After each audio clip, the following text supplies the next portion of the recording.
विधान परिषदेत एसटी कर्मचाऱ्यांच्या पीएफच्या मुद्द्यावर चर्चा सुरू आहे।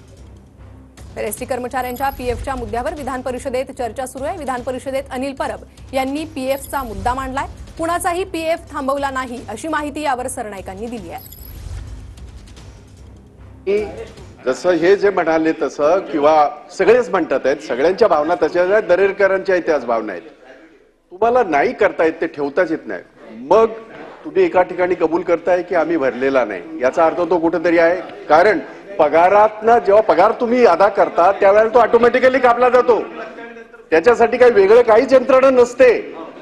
म्हणजे ज्यांनी हा पीएफ कापून ठेवलेला आहे स्वतःकडे असेल आणखी कुठे असेल, हा गुन्हा आहे।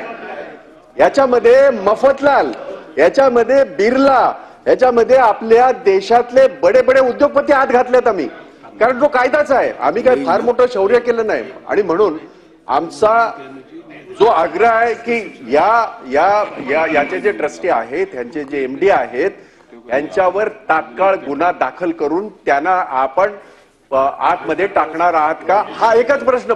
ती प्रोव्हिजनच आहे, ती प्रोव्हिजनच आहे। आणि त्यांचा जो पीएफ आहे